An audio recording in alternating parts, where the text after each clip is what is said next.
एक घने जंगल में एक सांप और बाज रहते थे। दोनों एक दूसरे से बिल्कुल भिन्न थे। एक ज़मीन का जीव और दूसरा आसमान का राजा।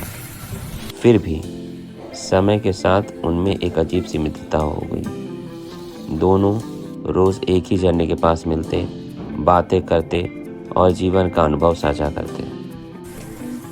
सांप अक्सर बाज से कहता, तुम आसमान से सब कुछ देख सकते हो, तुम्हारा विश्वास सबसे मजबूत होगा। बाज मुस्कुराकर जवाब देता, और तुम जमीन के हर रास्ते को जानते हो, तुम्हारी समझ पर मुझे भरोसा है। एक दिन जंगल में अफवाह फैली कि शेर के खजाने में कोई गुप्त शक्ति है। जो भी उसे पाएगा वह सदा के लिए अमर हो जाएगा। लोभ में आकर कई जानवर उस दिशा में निकल पड़े।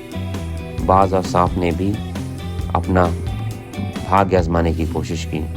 कठिन रास्ता था, पेड़ों के बीच अंधेरा, हवा में अजीब सी गंध और हर कदम खतरा था।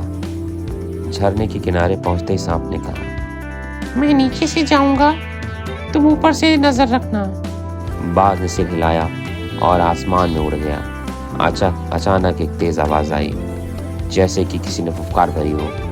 बाज नीचे आया तो देखा खजाने के पास सांप लिपटा हुआ था, लेकिन उसके सामने एक और सांप मरा पड़ा हुआ था। सांप चौंक गया, बाज भी चौंक गया।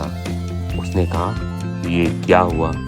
सांप ने धीमे स्वर में कहा, किसी ने हमें धोखा देने की कोशिश की थी, लेकिन मैंने उसे विश्वास किया, यही मेरी गलती थी।